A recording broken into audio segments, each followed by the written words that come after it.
At ayun nga, welcome back mga ka-El Diablo. Ito na naman po tayo sa isang makapagbagbag, damdaming lutuan action.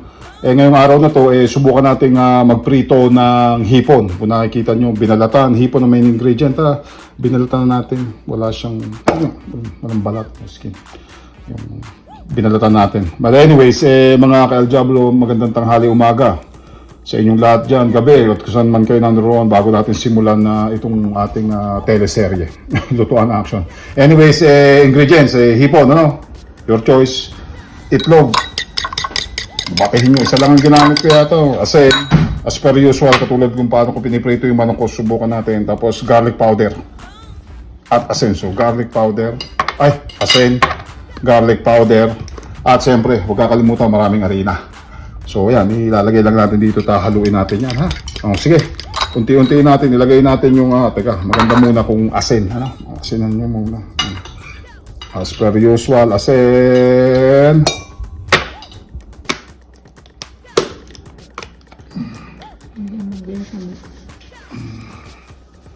Maraming garlic, kasi paborito yan. Tinidor ko, bago ko ilagay yung halu-haluin lang natin ng konti.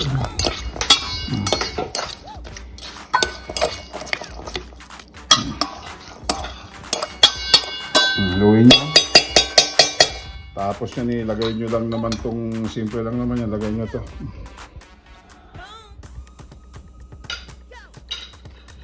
Itlog. Ano? Tapos haluin uli. Halo. Ano? Nahalo nyo na yan. Eto na.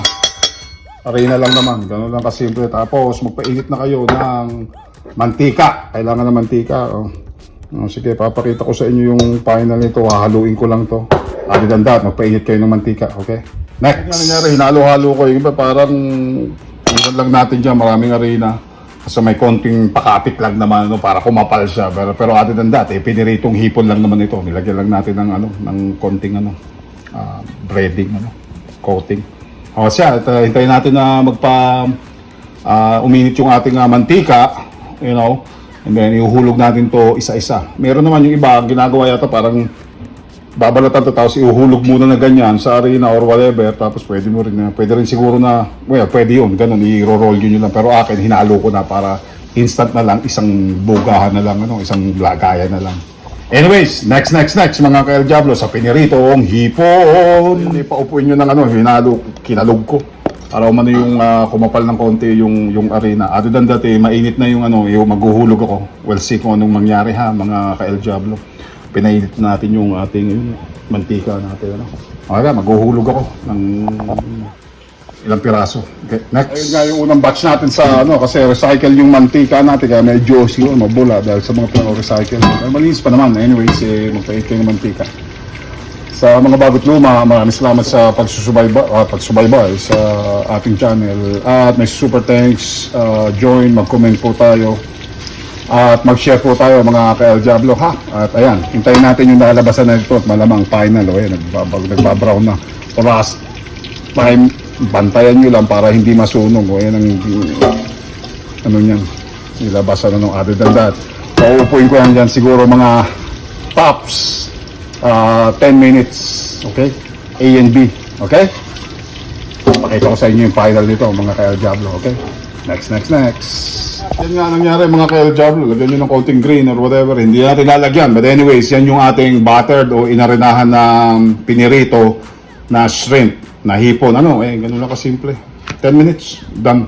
Wala, lagyan natin. Pero sabi nga sa iba din, dinadaw-daw yata nila yung parang sa tempura nga. Pero ako, version ko lang naman to. Ganun din ako magprito ng, inisip ko lang na pwedeng gawin sa manok. Pwede rin siguro gawin sa masarap siya, mga ka-El Diablo. Ganun, garlic and salt. Garlic powder and salt, tsaka harina. At pangalan nito itlog, Yun lang ang ginamit ko dito. Pwede nyo rin siguro idaw-daw, tapos yung ihulog nyo lang ganun, tapos saka siya ihulog. Marami ng hindi na masama, di ba? Masarap siya, mga ka-El Diablo. Ikaw ako, biglang kumunti, Para kay Mrs. L, tsaka actually kay Teya to. Other than that, mga ka-El Diablo, peace out. As Mr. El Diablo saying at the end of this video, keep it tight, real and clean. Magkita-kita tayo sa mga susunod na mga video ko. Mag-like, mag-share, mag-comment, at huwag kakalimutan mag-join, mag-share kayo, mga kayo. Howdy, ladies and gents. Love you guys all. I'll catch you guys back next. At ayan, ang hipon natin. Ha? Kain ng blues. Hipon.